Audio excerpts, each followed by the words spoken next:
I'm Keertana, and here is Francisca. Hello. And the two of us today, what we're doing for you is we're providing a sort of a critical framework for festivals of this nature. And really, when we say feminist lens, that's what it's about. Really providing it's a little bit academic, but I think it's okay. If you want to dance, we can dance later. Actually, we're up to dancing even now, but we can wait till later. Yeah. Does that sound all right for you? Have all of you been here over the last few days? Just give me a show of hands just to understand what. Okay, so most of you have seen the last few presentations. Hopefully what we're trying to do is really wrap it up and provide some kind of critical frame. So let's get started. Right, so all I can say is really, wow, we're still standing, right? It's been a year and a half. As all of us know, we've had, you can name it for me, but in India, you know what we've had feminist-wise.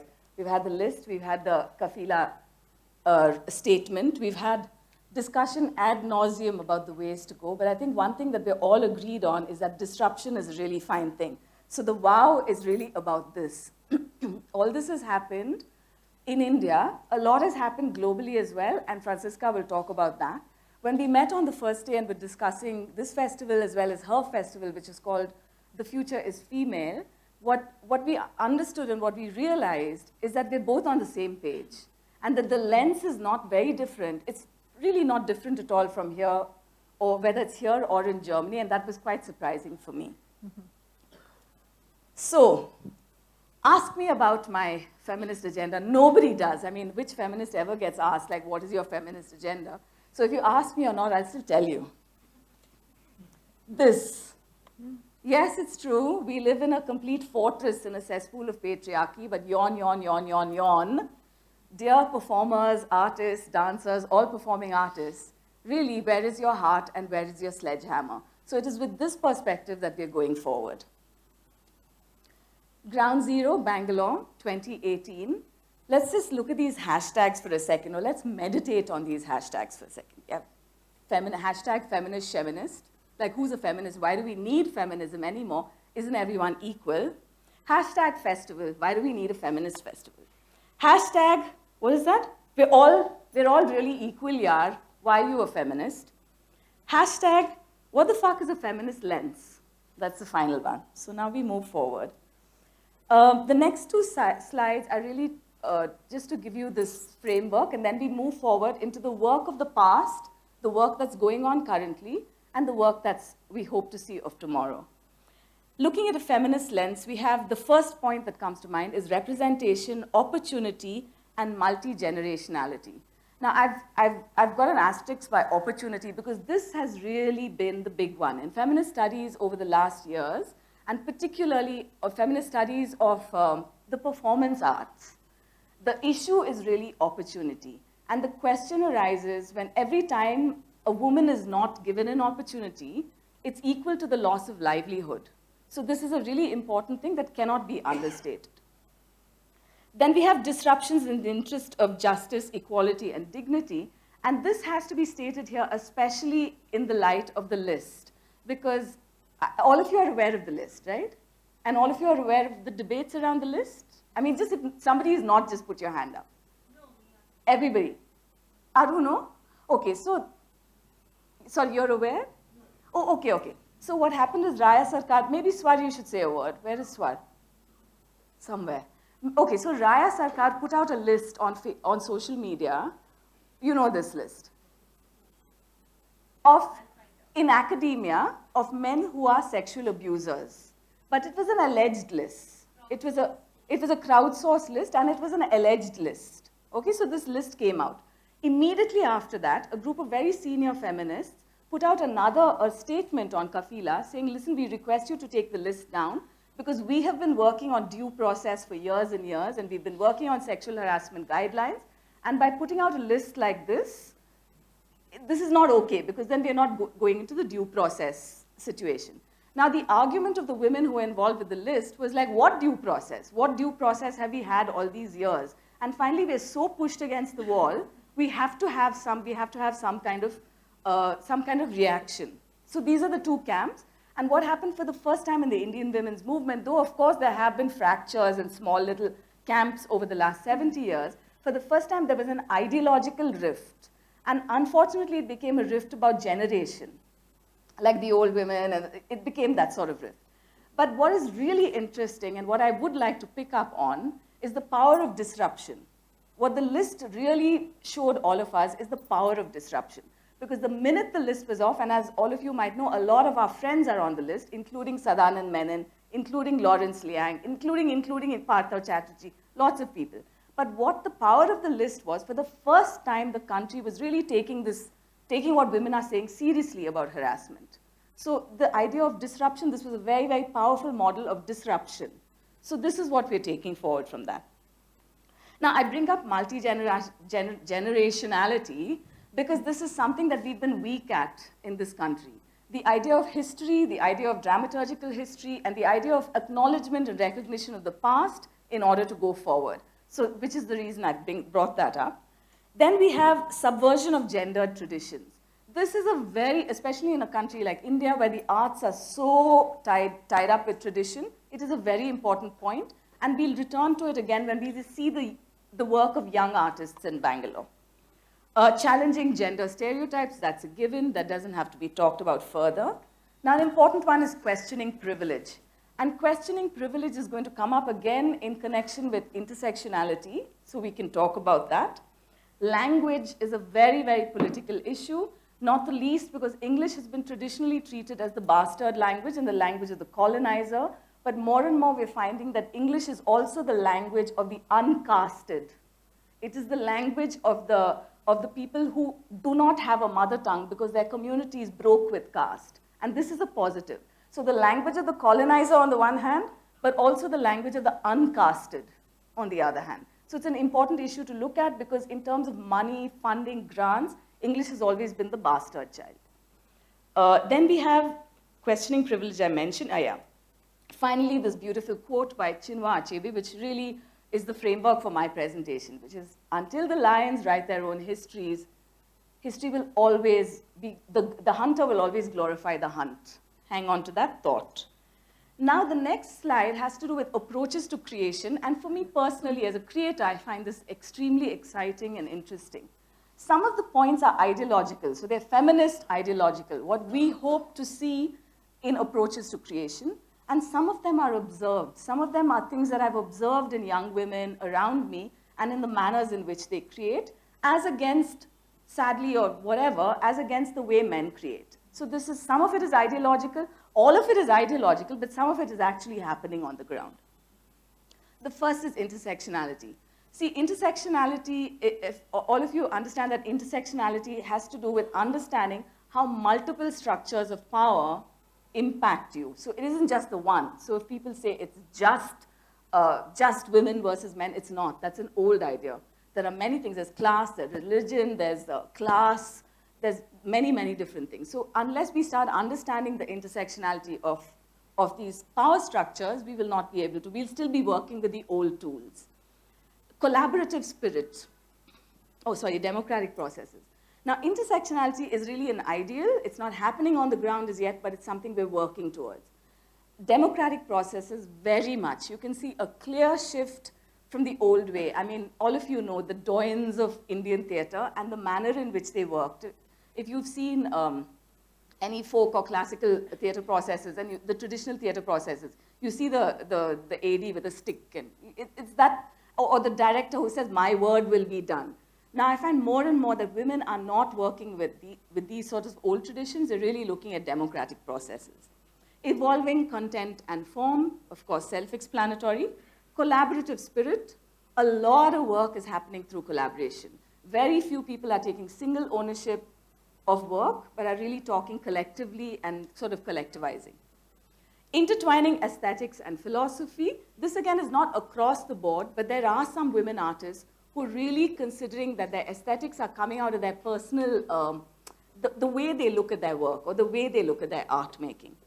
Breaking with temporality, this is an important one because in the old structures of linear space and time, there was a certain structure to it, but more and more young women are seeking to break with that kind of temporality and also breaking with the old teacher instructional didacticism. And then I just have to quote Audre Lorde, for the master's tools will never dismantle the master's house. So if we are going to be talking about a feminist lens, we have to be talking about new tools of approach, engagement, and battle, perhaps. So looking at the new feminist tools, the personal, yes, the personal remains. The old feminist credo, the personal is political. The personal remains intensely political, but it has expanded to include multiple narratives and to really understand intersectionality. Acknowledging the feminist past, again, I've got that in bold because I feel this is critical. And Francisca and I, we spoke about it a lot, about how there's a sense that because our narratives are not considered important, and nobody has acknowledged us ever, and nobody probably will, we better start acknowledging each other. We better start really taking stock of each other's work. Otherwise, there's going to be a body of work that is just, it's erased. It's not even there, and people will refuse to acknowledge it. So if we're ever going to batter at this fortress or cesspool or whatever, we have to be generous in our acknowledgement of each other's work. And in doing so, it doesn't mean that you do not challenge the gendered past. You do continue challenging the gendered past, but while acknowledging the feminist past as well. Supporting the future, this is my thing. See, at the risk of thinking that we all have to be some kind of soppy, I don't know, did you read in the news today that Germaine Greer has been rejected from 3 festivals? 3 literary festivals. And the literary festival said, but these festivals are not like that anymore. Now we like to hug each other. Hug each other. Like at literary festivals, hugging has become the, can you imagine? So you say no to a Germaine Greer because everything wants to be just kind of mellow and huggy, feely. So this is not about that. This is certainly not about that. This is about working with rigor, but really dramaturgically understanding what's happening on the ground, what's happening across the board, and what the changes are, really keeping your ear to the ground. And finally, for me, this is also important, creating a continuum of awakening and wisdoms. There are many, many, many wisdoms contained among women that sadly over the years, because of whatever, I don't know what you call them, but anyway, they get neglected. But we won't do that, we'll take stock of them. Okay, so then to the meat of my presentation, which really has to do with this idea of dramaturgical history and acknowledgement of it. Personally, in my personal life, I've had many feminist mothers, including my own mother, my 2 grandmothers, but I'd like to very briefly mention 3 women, because I think this, also I wanted to impress on you that I'm only speaking about Bangalore. This is very much a Bangalore-centric history, because Gender Bender is located in Bangalore, and I wanted to provide a kind of a bedrock on which it sits. So the first feminist mother I'd like to mention is Snehalata Reddy. And the reason I mention her is because 44 years ago, she was born in 1929 approximately, lived in Bangalore.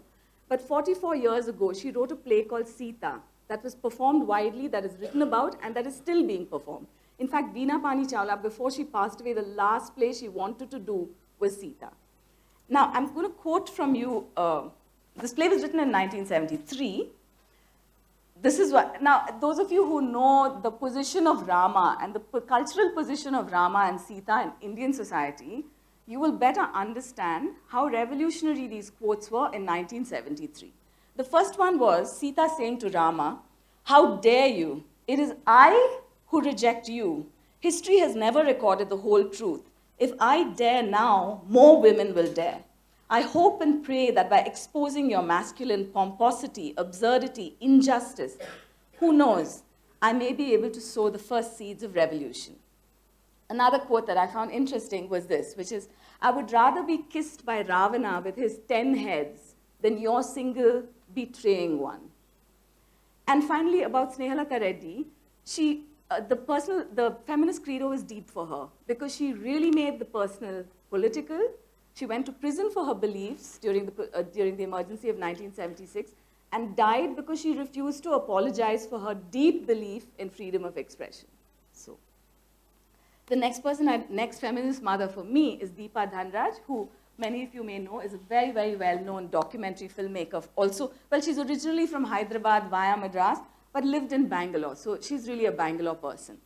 And particularly, I want to mention 3 documentaries that people who haven't seen it, I would really recommend you watch these 3 films. The first is Something Like a War. And the reason I mentioned Something Like a War is because the battle fought in Something Like a War is a systemic battle. It's a battle that is entrenched in the Indian government system. It has to do with the population programs and the manner in which the government and the players of the government treated the woman's body and fertility. So Something Like a War. The second film is Invoking Justice, which has to do with the Islamic Sharia. In Islamic Sharia rule, you have a Jamaat, which solves your problems within the community. And the Jamaat is super powerful. So Jamaat can do anything. But in 2004, women decided that they would start a women's Jamaat. So it was really community collectivizing, and they formed something like an incredible number of Jamaats, and they solved 8,000 cases through discussion, through fight, through argument against their menfolk, but they collectivized and they solved these issues. The third film, and this has to, I keep bringing up intersectionality because I think it's the need of the hour for us women who are working in the arts. And the reason, so this is, she made a film called We Have Not Come Here to Die about Rohit Vemula and the postmath, what happened after his death. And it's a very, very powerful film. I encourage you to watch it. Also because you can really see that our work is not the work of women alone. It's the work of the marginalized. It's the work of people who get shat on for multiple reasons. So, for this reason. And finally, the third woman I want to mention, it's really strange, but in the late 70s or early 80s, I believe, I heard about it in the mid-80s, there was a woman called Savitri, I don't even know her last name, but she was an artist from Chitrakala Parishad, and she painted a series of nude portraits of herself. And this was a huge scandal. It was a huge scandal not only in Bangalore, but in the state. But they were of a very high quality, and actually she came to my father-in-law to write a foreword to her, some exhibition she was having.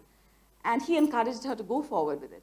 But subsequently, Savitri has vanished from public imagination. People are unaware of her art, and she has really been erased. So I offer Savitri to you so that she is not erased, so that we remember that we stand on the shoulders of women such as Savitri, who nobody acknowledged, just saying.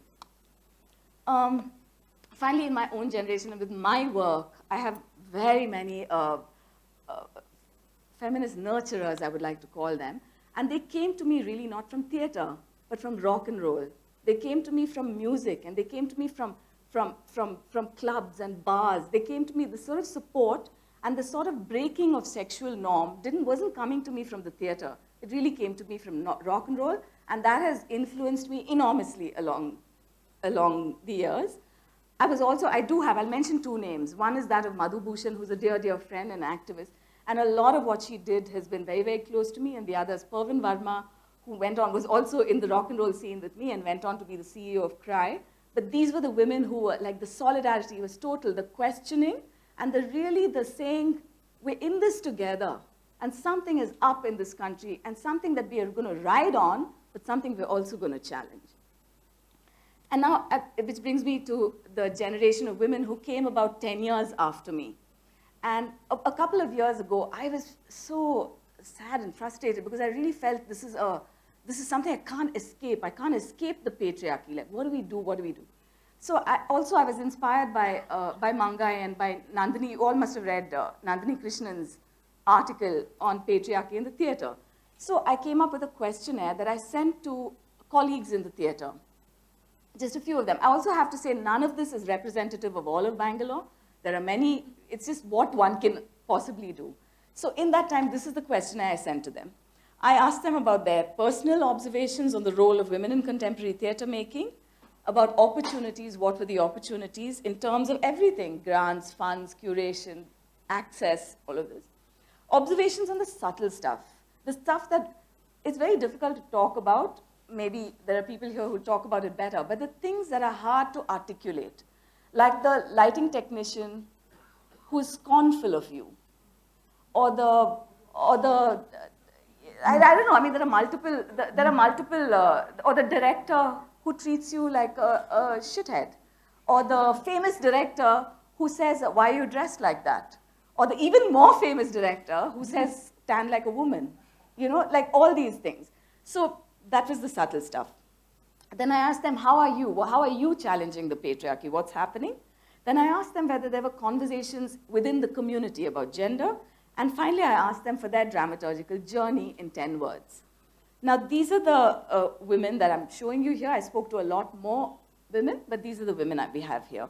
And I'm doing this also sort of for you all to know, we have to extend support. We have to critically acknowledge each other's work. We have to critically be writing about each other's work, analyzing each other's work. Otherwise, history will continue being written by the lions. Sorry?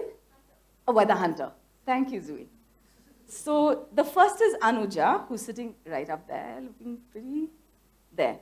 So Anuja, as a lot of you must know, I know Franziska knows for sure because she's seen her work in Berlin, is exploring documentary theater, which is a very, very interesting form, and it's also a form that has to do with a lot of personal delving and a lot of archival material.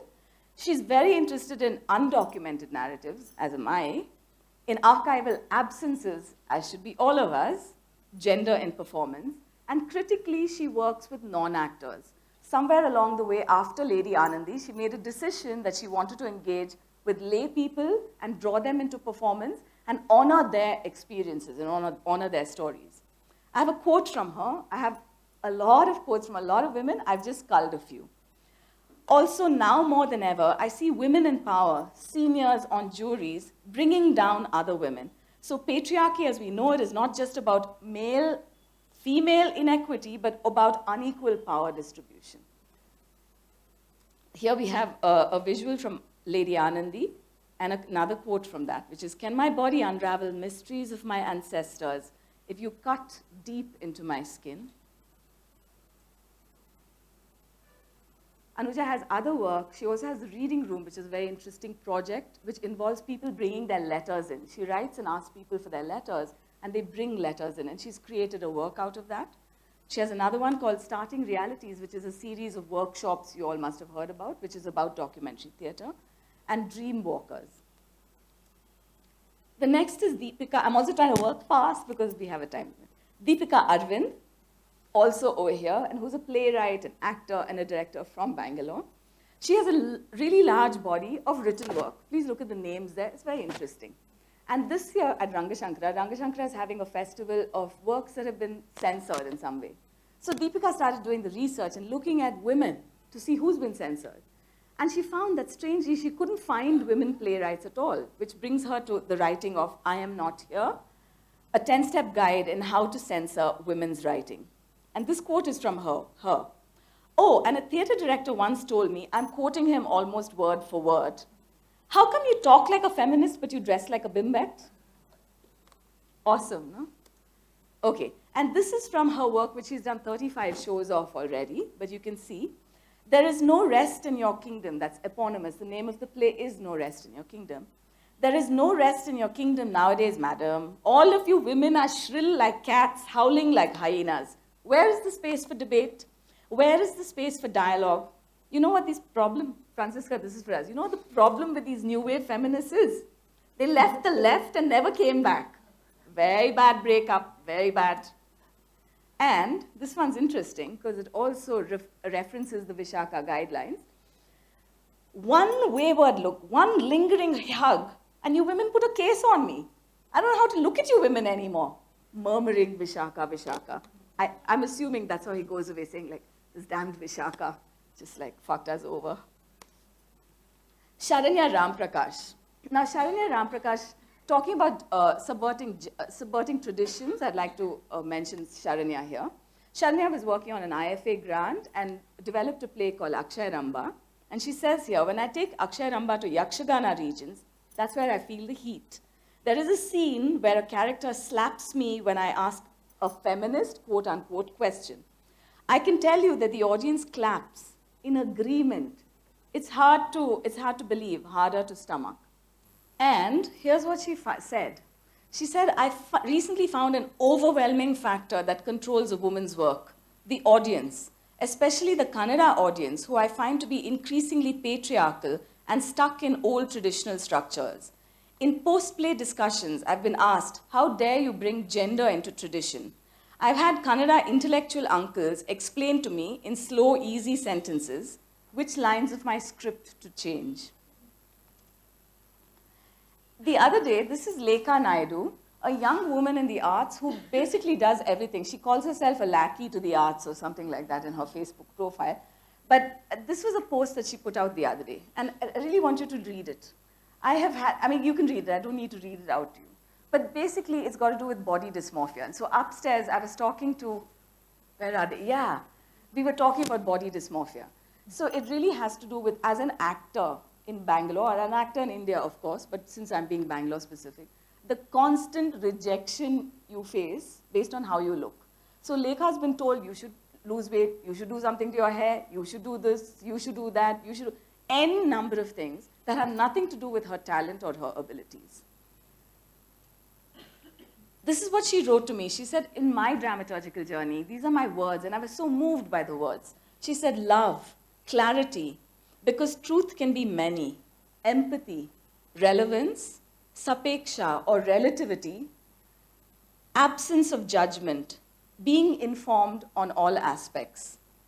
And then finally, the quote from her, there is a lot of talk and some work from independent quarters, but ultimately Bangalore theatre is controlled by a nexus of Brahmin patriarchy.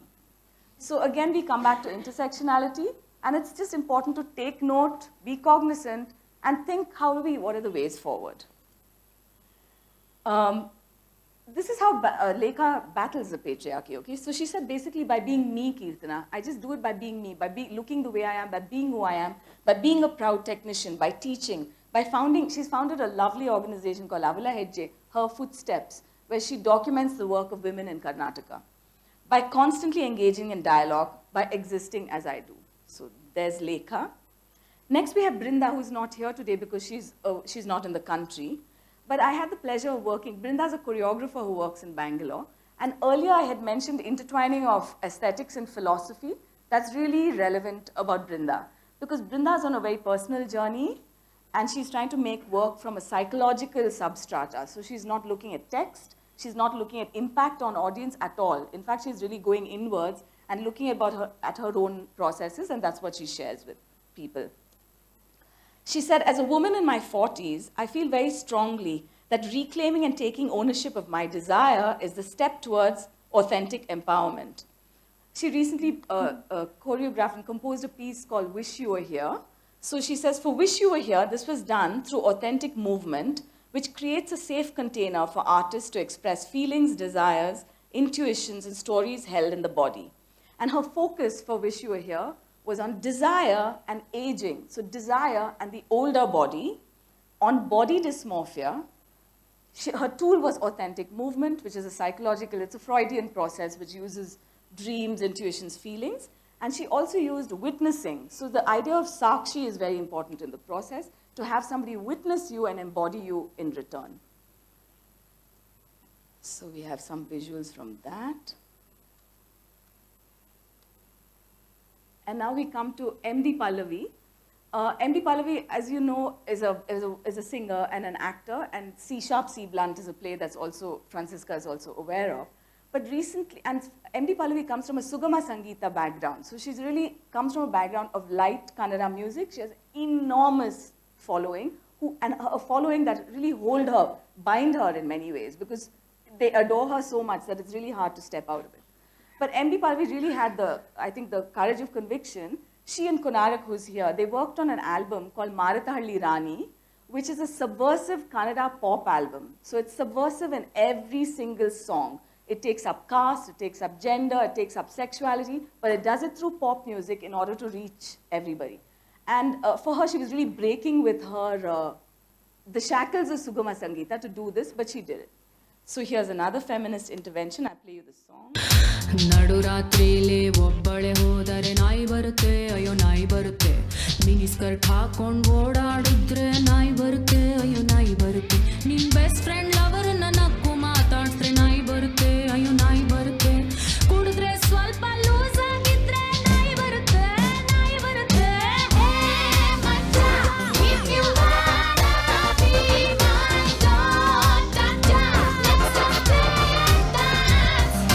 With this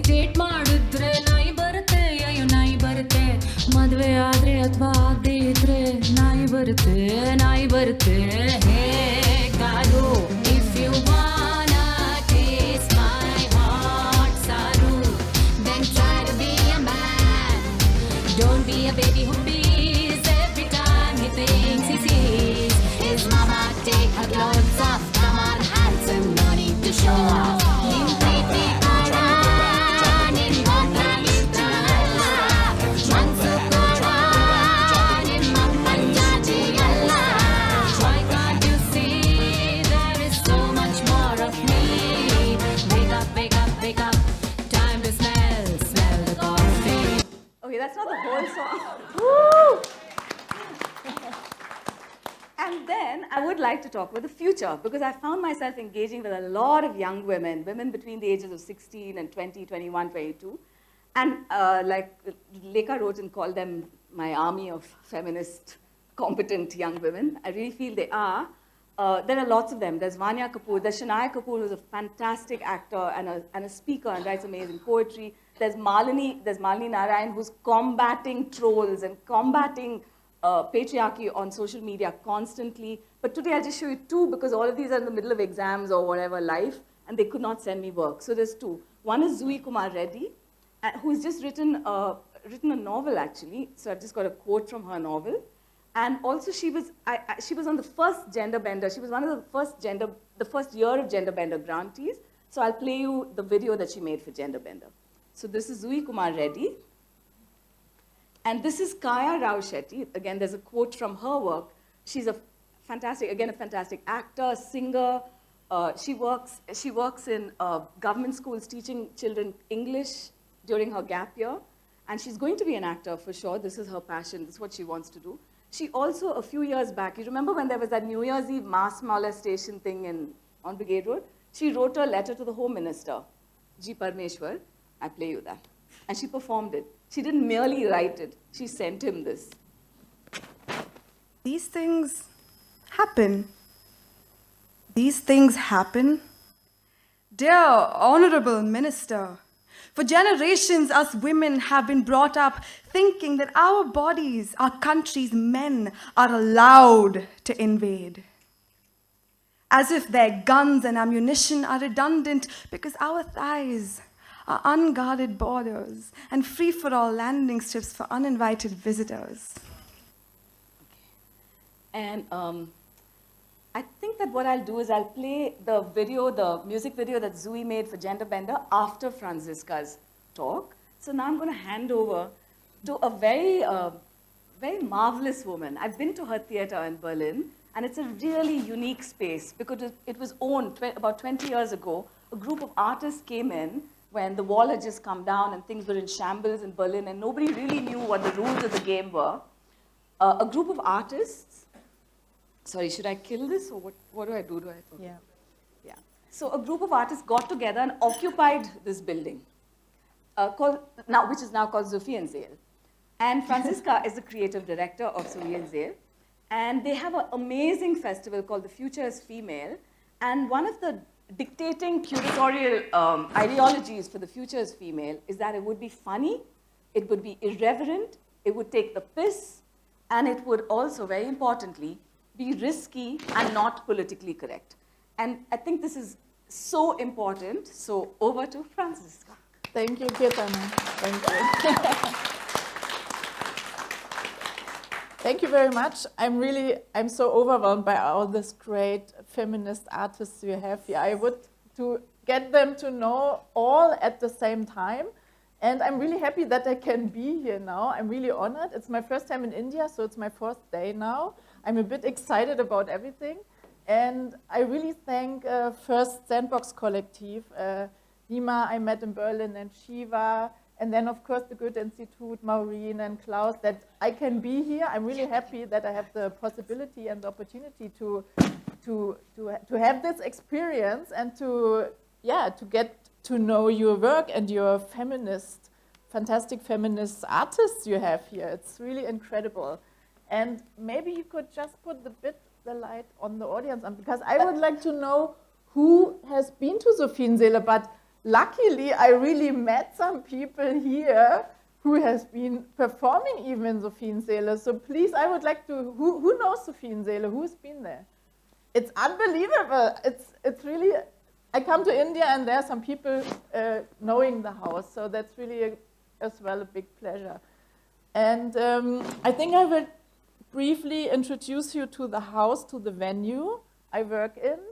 And then I step to the Future is Female Festival and go through the program. Actually, we heard a lot of very interesting theory. I have no theory at all with me. I have only the artists. I will introduce you a bit to the artist and to the work and what the idea behind is. But of course, everything Kirtana told and talked about is somehow in this artwork. So it's really like we just got to meet 2 days ago and we had to talk and it was like, yeah, it fits really well. I mean, everything what you have in your talk, it's in the artist's work. So I hope you get a bit of an idea what we are doing, and then afterwards, I'm happy about questions and we can talk. So I need to go a bit in my script because with the English, it's not always so easy for me. Yeah, Sophienseele. We have the main focus is on performative art. So we nearly do never text-based, dramatic text-based art. We do all kind of in-between formats like performative installations, dance, lectures, discursive formats. So all this kind of stuff. And sometimes they used to call us experimental and they used to call us avant-garde as well. So I hope it's still like this. I will show you the short trailer just to get a glimpse. So the sound is mute.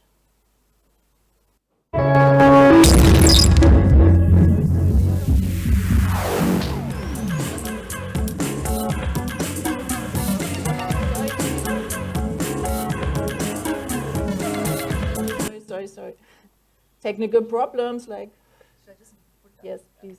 So again.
So we have a strong focus on young and emerging artists as well, and we try to take risk, not only to put the safe stuff in, and what you've seen maybe because we have long durational performances as well. You've seen the beds in the room, so that was a performance where really the audience stayed overnight and we stayed like more than nearly 2 days together with the performers, and you could sleep, you could rest, and then there was performance going on in between. So it was, we really tried to cross boundaries and borders in the performing arts still. So we hope and then it's still possible. I mean, there's so much done in performing arts, but there's still stuff which is interesting and which is new.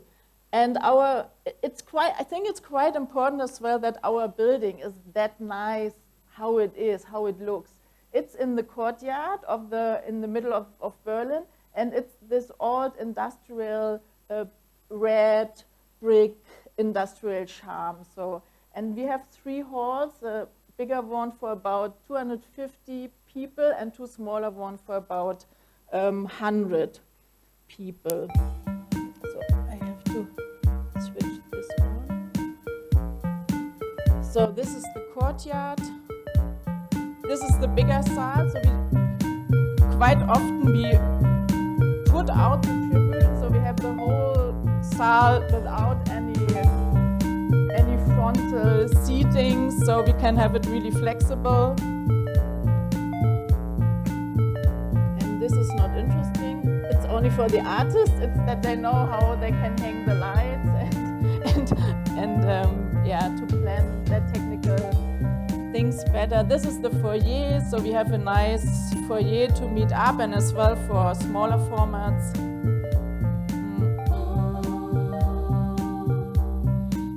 There you can maybe see that it's really a bit shabby, old, industrial, but it's the charm as well the artists love. They don't want that we like just cleared out.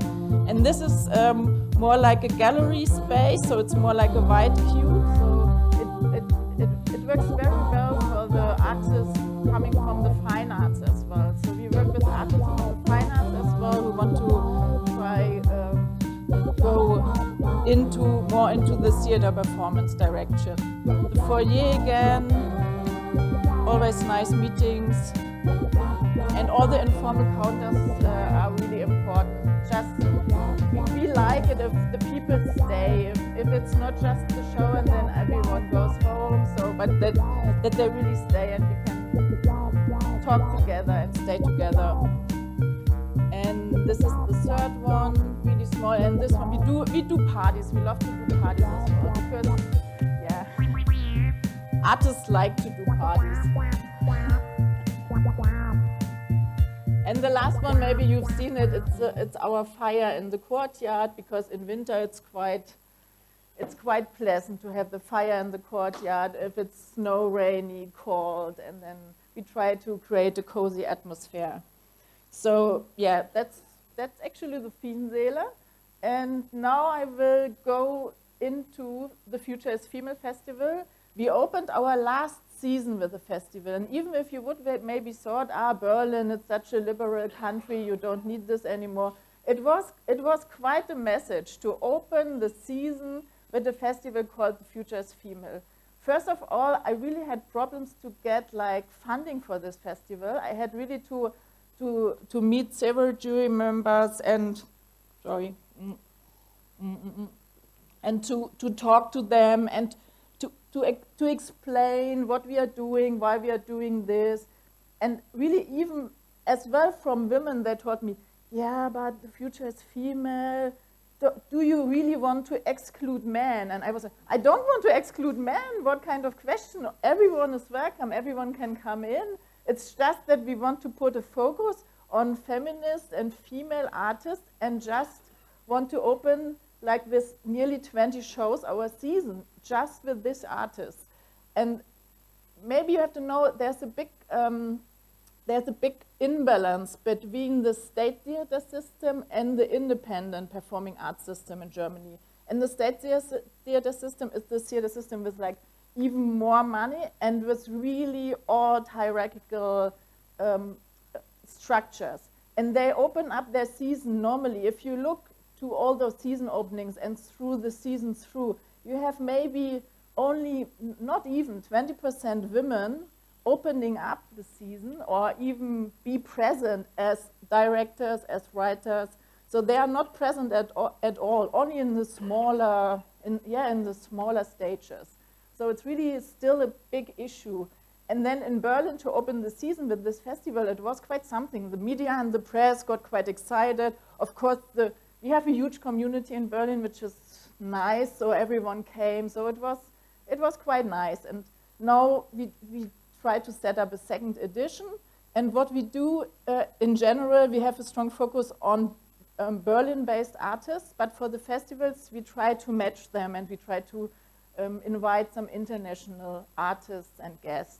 So it's fun for everyone. It's more interesting for our Berlin-based artists to see other perspectives and to get other kind of approach and vice versa. So it's yeah. So that's as well what we did for The Future is Female. So I will show you the festival trailer, hopefully. Du-du-dum.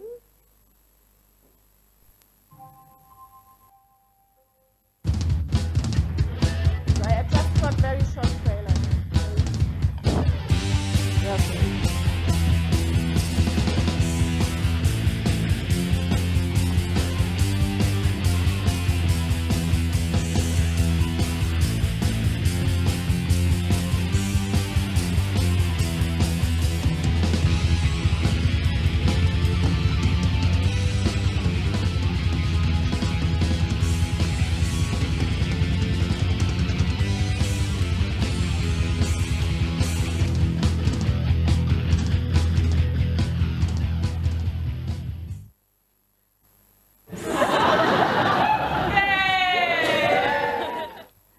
So now I will show you some photos, pictures, and give you from the beginning. Should work now. So this one we've seen. Okay, so which was, I think, as well a bit unusual because normally you have like in a festival you have like 2 or 3 like star productions. You like the opening and then maybe something in between and then maybe in the end. And what we did as like heart of the festival, we created an academy, like a school of our dreams, like a female feminist school of our dreams. And that was done by the artist group Henrique Iglesias, 5 women. You can check it out on the net. I don't have all this internet stuff because anyways, it's too long. So, but it's really worth to look at them. They are like 5 women from different fields, mainly performative fields, but as well fine arts. And they created this school, like a classroom, like a feminist classroom, and we invited like teachers, feminist female teachers every day. So always in the afternoon we had this feminist school going on because we thought it's so important to have this community together and to use and to have the feminist knowledge and the female wisdom as well and to give it to each other. And that was quite a strong experience. And now we implement actually this academy in some more of our programs because it works really well and it gives something special. So it's really very interesting. So we had, for example, this fashion academy going on for one afternoon, and there were like feminist designers or fashion makers there. We had feminist philosophers, sex workers, her storytellers, because of course history is like history. So we had really her storytellers, which was very interesting as well. We had even meditation sessions to get in contact with the ancestors. So the Fashion Academy again, and we had a little video corner where we showed different videos from, I don't know, maybe 100 different little films where women gave their wisdom to the audience.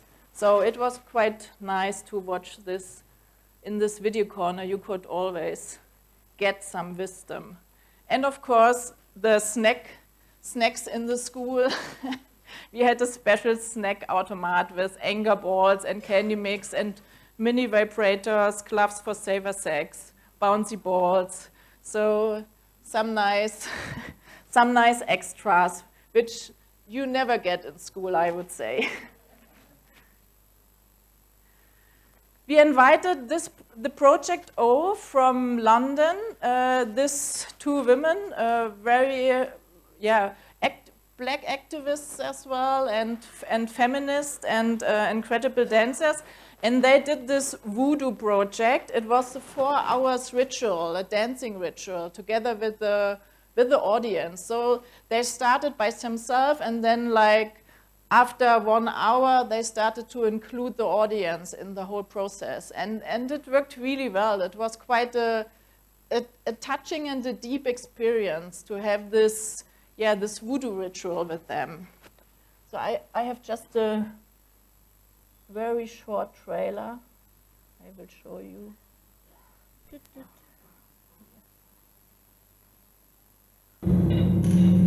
Tonight, we have no masters. Tonight, we will be slow, not slaves to time. I have to close this and start again.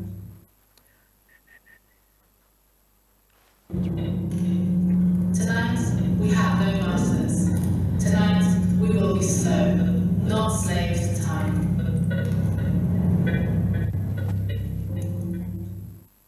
And they had a really, really nice way of like getting the people into the whole process, because I'm as well not a person who's really into this, very fast into this communication and action with the performers. I need always my time, and I think maybe in Germany or in Europe you need a bit of time as audience to get into this, and they did it really well. So it was quite a good experience. So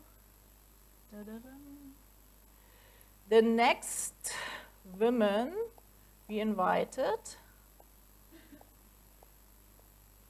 and we work with her quite often in Berlin. She's Simone Dede Ayivi. She's an Afro-German activist and feminist, and she did a very interesting research work about matriarchy societies in Eastern Africa region, and that was as well. She created a kind of museum. So it was a museum, and she was the guide of this museum of like lost wisdom and lost knowledge from matriarchy societies. It was as well a very interesting work to have this. And then she's quite amazing. We invited her from New York. It was the only solo we could invite from so far. Adrienne Truscott, it's really worth to check her out as well on the internet. You won't believe it, I was a bit, let's say, critical, shy about, as I heard what she's doing. She's doing a solo comedy show about rape jokes. And that's, and it's really hilarious, funny, and of course as well, really sad. But she's really great. So and she's really dressed like this, so not much. And she goes through all the rapists from the US and which were in the media, and goes through all these rape jokes and subversive this in such an interesting and good way. It's really, really clever. She's really a tough, strong performer and woman. Then we invited Jess Tom. She's from London as well. She's a performer and disability activist, and it's very clever. And in Berlin, we try to support the disability artists as well, because they are nearly not visible, and it's really hard to get, because they need other conditions as well, other working conditions, other working modes, and we try to go into this direction to help them more to be visible, to make their work as artists as well.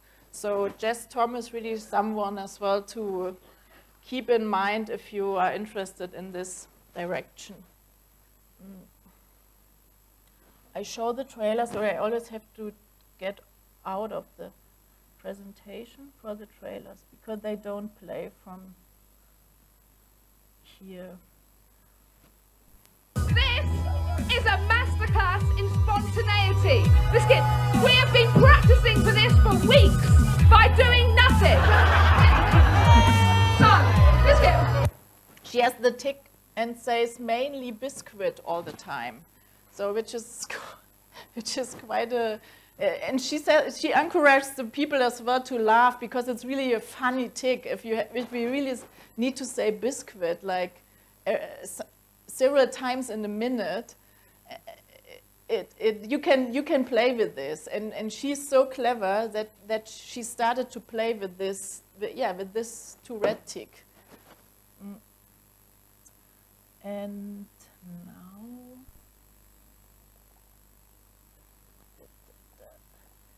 the next artist, she's the special one, of course, as well. Oh, sorry.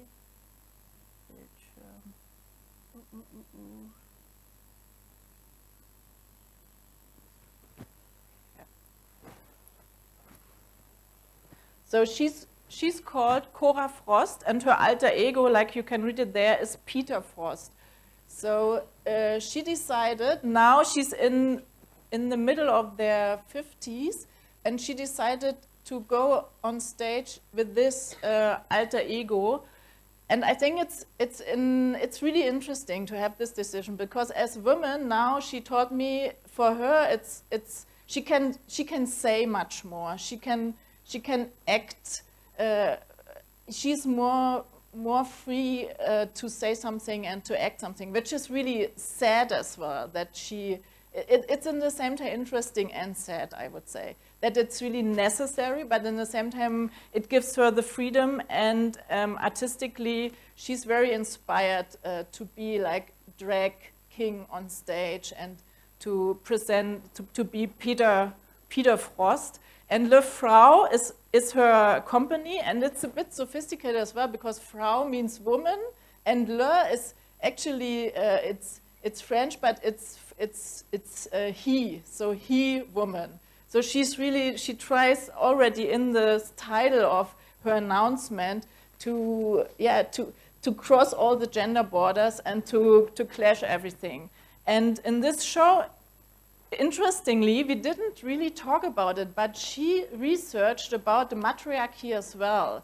So she researched about a matriarchy in Berlin, which doesn't exist, of course, but if you look sharper into communities, then you see certain matriarchy systematics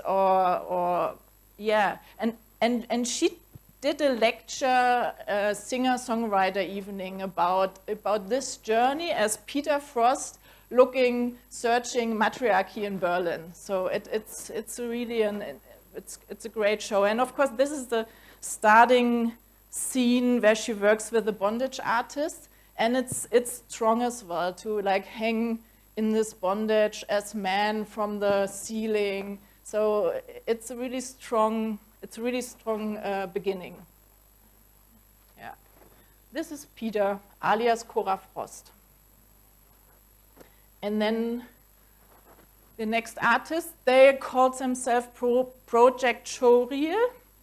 And these are like two classical actresses used to work in the German state theater system, and they stepped out of this system because they were really fed up from all the directors telling them what to do, how to dress, how to behave. So they created their own project, the Project Showreel, and I think it's maybe here the same. So if you are an actress, you need to do this showreel, this film you are in the agencies with, so you can be booked. And in each of their project, they offer us a new project showreel made by themselves. So this is about being a mother as actress. Is it possible? Isn't it possible? How it can be possible? To MILF or not to MILF? That was the question of this showreel. and we work with her regularly as well. Vanessa Stern, she's as well stepped out the state theater system, used to be actress in the system for 15 years, and now she founded her Center of Female Comic. And she's in the academic field as well, and she teaches about female and feminist comic. And yeah, in this time she made a nice solo work as Insect, like you can see for our festival.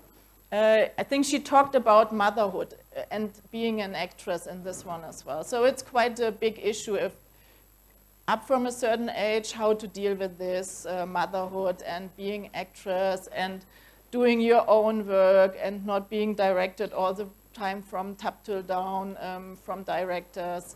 So that is her topic, and yeah, she's still working on this.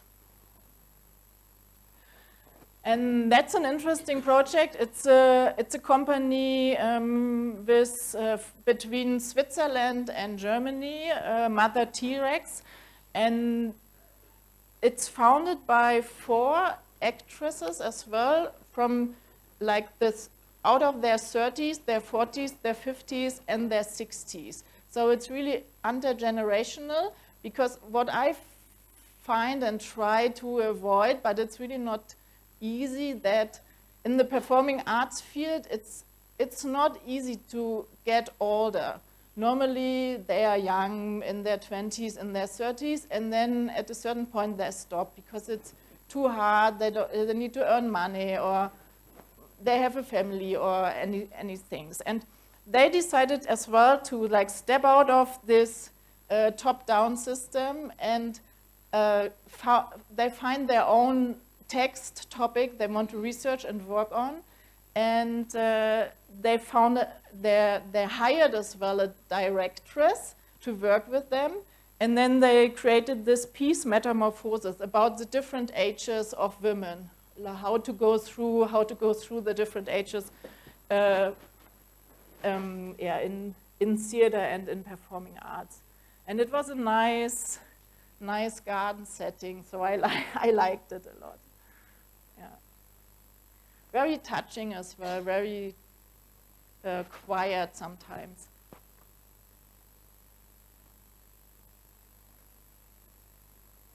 Yeah. And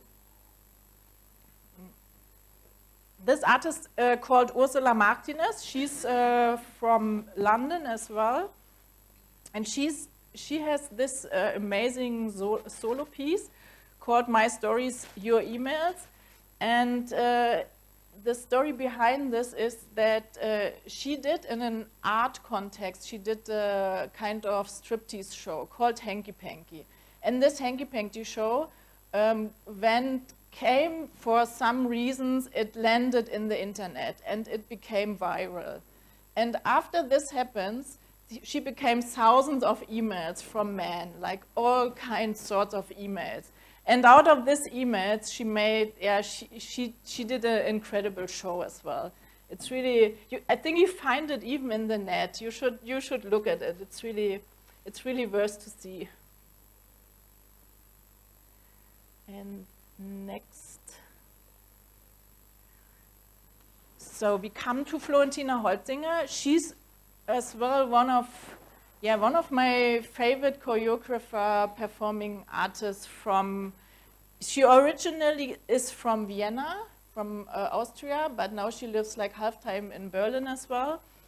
And in this show, she talks about recovery from all our, like the healing process as women in general, and from all our personal traumata, or even like real injuries, because she had a very bad accident, a stage accident, like 2 years ago, and she fell from 3 meters high on stage while she was doing one of her acrobatic acts, and she took this healing process on stage and created a kind of healing battle out of this, or healing competition. And what she's doing in all of her works, she adopts and trains herself in body techniques she doesn't know. So this time she worked with the kickboxer, with the kickboxing woman, and she really trained more than 1 year, really hard with this kickboxing. And in the end, she used this kickboxing as competition to talk about her recovery on stage. And it's a funny and very, very sad show as well. I will show you the short video of this.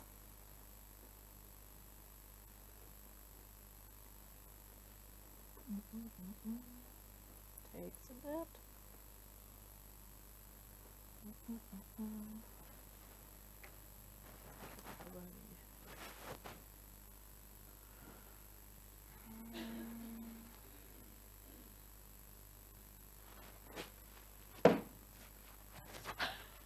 Sorry, it takes too long.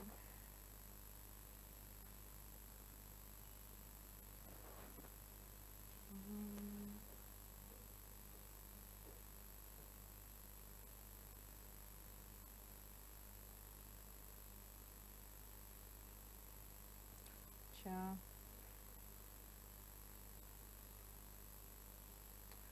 I don't know.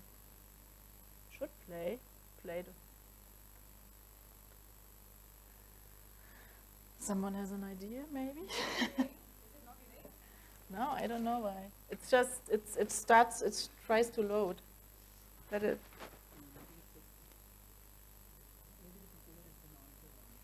Maybe the computer is like, yeah. Okay. Yeah. So maybe I stop at this moment, huh? And actually, that was the last video I have. I just wanted to talk. We had, like, of course, some. Huh?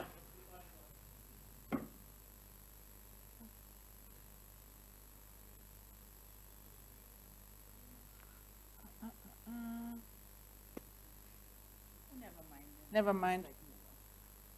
I put you on the last two pictures to not end with this terrible, which Shiva doesn't like. Yeah. Hmm?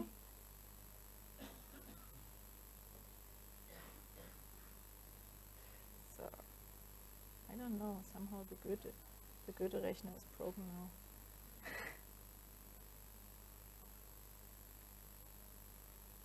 So I end with this, so it's not too boring. Yeah. Yeah, I think I'm done. Yeah. Thank you.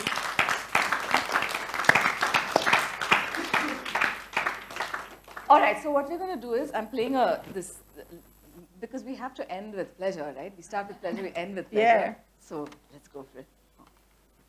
And after that, if any of you would like to stay and ask us questions for Franziska about the festival or me about anything that's happened, we'd be really delighted to tell you. But if you don't have about questions, Berlin and the feminist scene, I try to answer. Oh, no sound, wait. Because I was thinking about all this perfect Indian woman, all this stuff that's getting... One sec, let's start again then. Is it not in? Oh, wait, I'm not playing, that's why. Am I on? Yeah? Maybe, yeah, okay. Hi, Ma. Self-explanatory. No, I just wanted to call because I was thinking about all this perfect Indian woman, all this stuff that's getting too heavy, yeah, like, I don't know, I think it's... Baby, what is this?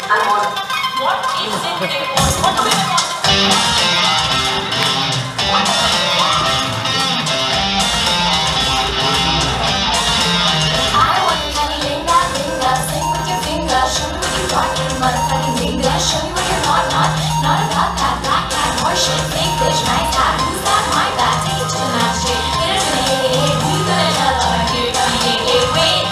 Got it all on her plate, and I'm really sick of this stupid debate, yeah. I'm like really sick of this stupid debate. Okay.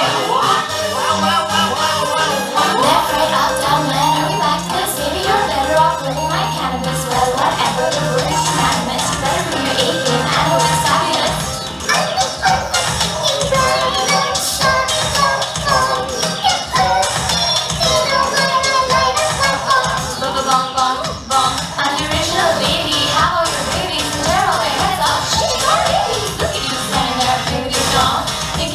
all the words to my song. Well, maybe, just maybe you're a classified fraud.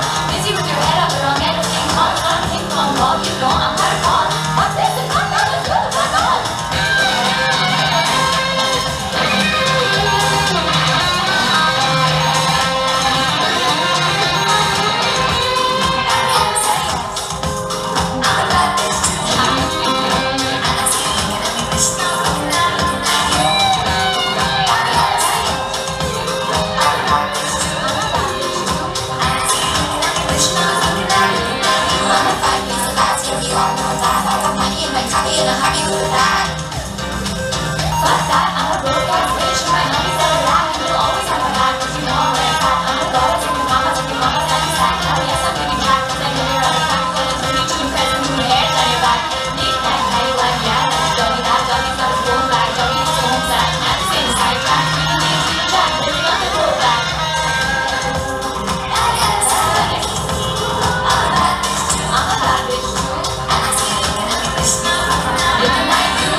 So this is, and the maker of the video is here, and the artist in the video is there.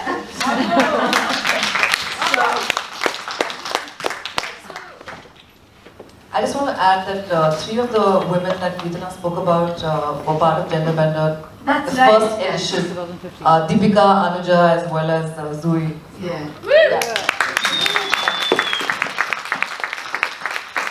Thank you so much for this amazing evening, both of you. And if you have any questions, I'll be happy to pass on the mic to you. If you don't also, that's also okay. But I think with Francisca here, you should take the opportunity. You don't have to. I'm here tomorrow as well. Yeah. But okay, I have a question. I have a question about the rape jokes. Did any of you wonder about that? Would that fly in India? Yeah. No, I want to know what the jokes are like. Any jokes that you remember? No, I'm so bad in remembering jokes. I can't even remember a simple children joke.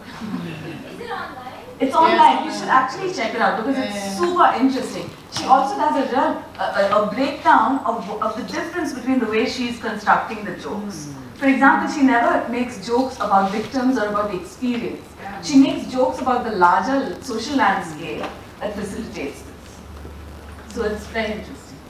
But it's very hard American accent, so it was even hard in Berlin to present it because now I presented mainly the stuff we can present stuff in English as well, but it's always a question of language as well, because of course the main audience is German speaking and they are not everyone can speak English, so that's always a question as well, not to, yeah. And this is quite sophisticated what she's doing, so. Yeah, because she does it without pants on. I mean, she's there saying, this is what is rapeable, and this I present. So then, I had a question, sorry, go ahead. And she's really naughty on stage, but she pretends to drink gin all the time. She has no underpants, so, but in the end, it's really my favorite image. She does a handstand, and she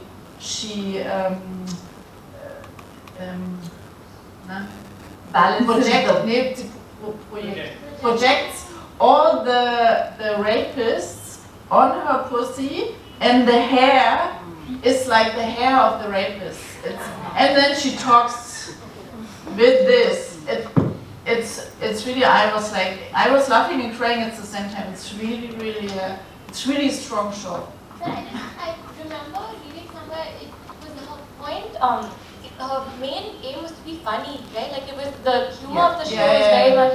That's so interesting. So how did she do that? Yeah, you really have to check it out. I can't explain it how she's doing. I mean, she has a huge experience. She started in underground clubs in New York, so she's experienced in this club scene and in the small shabby bar. So she's quite tough in her way of performing as well. So yeah, Hi, thank you very much for the talk. It was very interesting. I have a question, maybe to both of you, but especially to you, Franziska. You mentioned that to the festival, you were sure that people were coming, like you have this very strong community. And I'm, what's going on? How can you open up the space to people that are not like so much into the topic already? Because I mean, feminist topics are important to everyone. It's like half of the population is female, and then there are other genders as well. But how do you open up the space to people who not go to this performance places, Berlin underground scene? Yeah. Do you have any strategies? Because you also mentioned the school you have, like the academy. Like, would it be possible to go to actual schools or to kind of open a space? Actually, the academy, the school helped as well to open it up in other fields, like really go away only from the art field, because suddenly we invited artists, we invited not only artists, we invited feminists and women from other fields, and of course then they spreaded the word as well in their fields, like like even in I think we even had like one woman who runs a bike shop. So of course this helps not to be only with your art crowd. And then this performances like the Metamorphosis with the 3 generation women. It's a bit more settled. Let's say it talks about different generations, and there we had other audience than, for example, through Adrian Driscoll, craziness rape jokes from New York. So I think you can reach the variety of the program. That works well. And now with the academy, we will see if it works well like this. If it goes on, maybe we do kind of education program out of this. I think that's It's a very interesting question, because I think this is something that all of us, our audiences get really limited. So I experienced something interesting a few years back, where we constructed a very large play, which was a funny play and crass and all of this. And it drew in huge audiences. And for the first time, we had audiences that we don't normally have, because I understand my audience.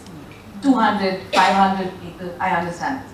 But for the first time, we sold 2,300 tickets. And it was a real eye-opener, because we were attracting audiences who were not English-speaking audiences. They came from elsewhere. And that we tasted blood. We really tasted blood, because after doing that, we felt we have to find a different way. Whatever we're saying, there has to be a different way. That led actually to this album. It came out of that. It came out of the wedding party. We did the wedding party, and we had 8 houseful shows, and it was so great. So then we tasted blood. We said we're not going back to those small audiences. We want to really reach people who are not our usual audience. But it's always a challenge. It's not. There's not one recipe you can have.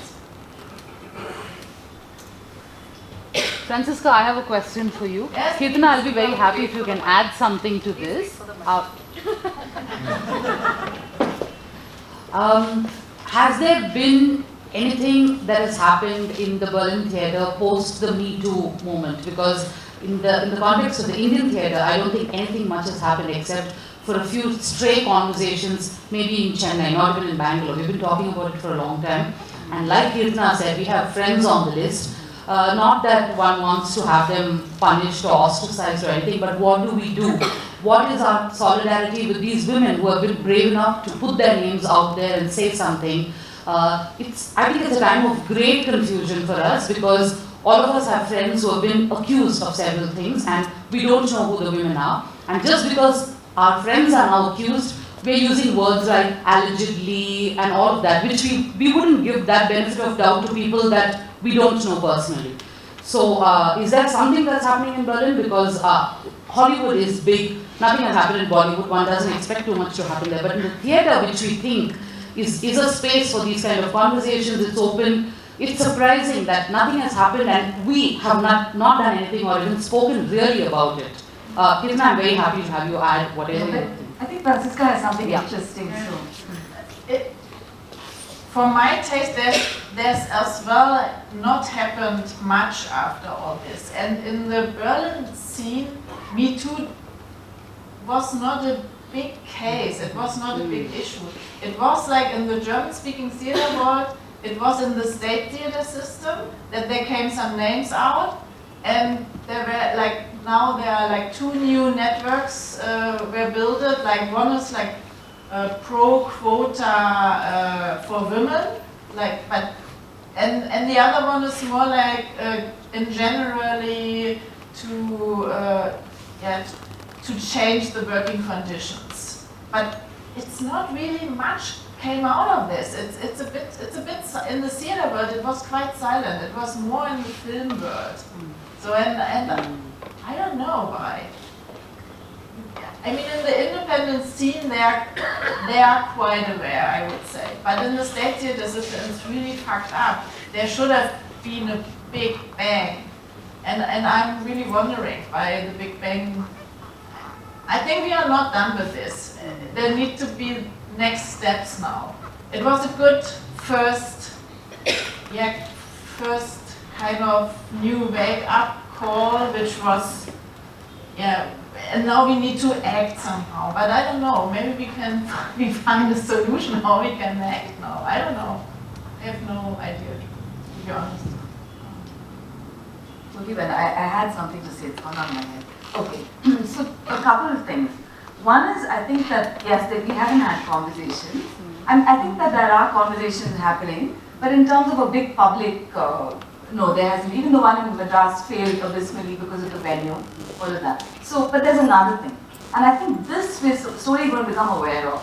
It's the kind of icon building that existed in Indian theatre that is really unhealthy. Because we just build such icons and we don't move from it. We just build the icons and then the icon just sits. And then nobody can say anything critical, nothing has happened, nothing goes forward. And then when the icon falls, everyone is just so shocked. I'm surprised, why are we so shocked? Like, they shouldn't be, my point being, it's our fault, no? We build such enormous icons and then we're so shocked. And there's no conversation about that. The fact that we're a country that really subsists on this culture, this icon building culture. So there has to be much more just general awareness about who we are, what we're doing, and self-respect, so many of these things. I would love to have the conversation. I think a public conversation, but I'm not sure how productive that is. But I think there's some personal reflection. It's real time for personal reflection.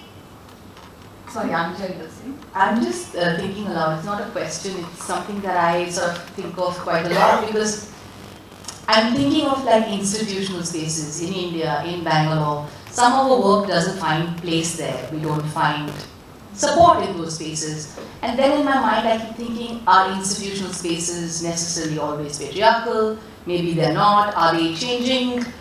On the face of it, it seems like they say the right, politically right things because, you know, cheap talk is easy sometimes.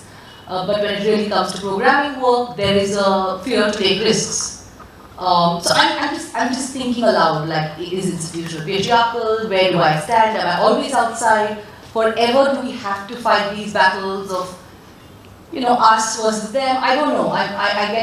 I get freaked out. Some days I feel very happy, but some days I'm like, oh my God, I'm very lonely in this battle. But today evening has not been lonely. It's been very warm. So thank you for that, first of all. But just these thought of the institution and the role of institution in building or reiterating, patriarchy in the arts, I feel. I know it's not a question, but I'm going to say something. Yeah. See, I think what you have very wisely said and done is that you're looking outside of institutions. Yeah. You're really looking to, and I think Sandbox is doing a lot. Exactly. Lots of people in Bangalore are really looking at multiple spaces. Way to go, it's healthy. Yeah. But I also sympathize with institutions because I feel like, what the heck do we do? Do we hire curators? Like what? And then therefore, what curatorial skills? Because right now, I don't trust the curatorial skills of the venue operator. Absolutely. Yeah. There's a separate set of skills that's required, that requires dramaturgical acumen, where you have your ear to the ground.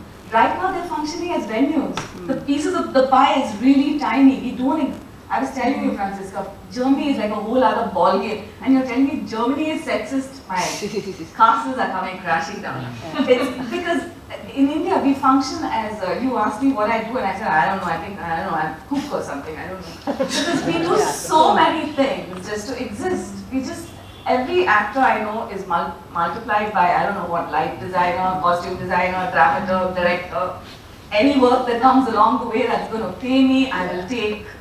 And then we can't, it's so difficult to take a model stand also. How do we tell people, listen, by accepting corporate work, you're buying into this larger framework. You can't do that. People have to pay bills. I don't know, it's a mess. I don't know, I'm happy. I look forward to younger people doing more stuff and really challenging structures. So that's what is so great about something like Gender Bender, that we see so many ideas or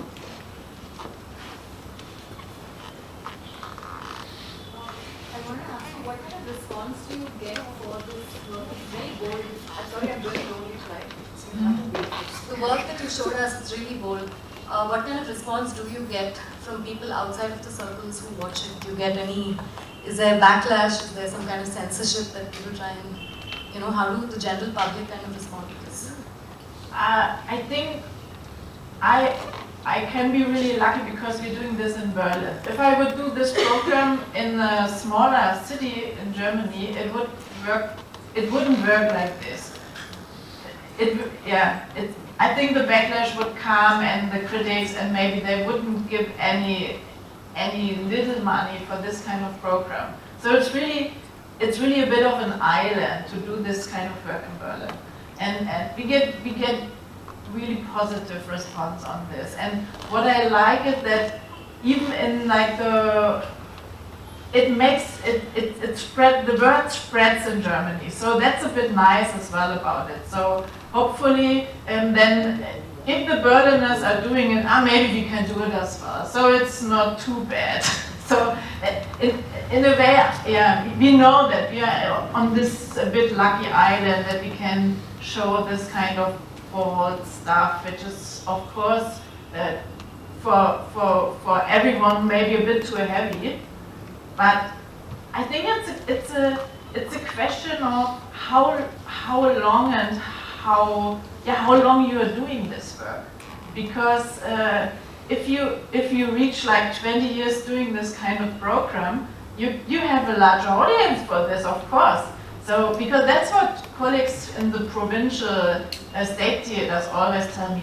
Yeah, you in Berlin, you can be lucky. You can show all this crap, this trashy, stylish, naked stuff. But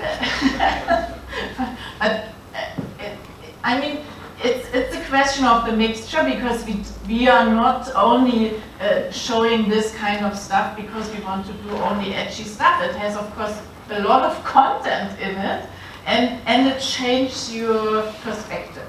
It really changes your perspective. And yeah, I think you need to mix it quite well. So not only do this, but mix it with the beginner steps, and then you can show the advanced steps as well. You have to see how your audience, what kind of audience you have, what you can bring to them.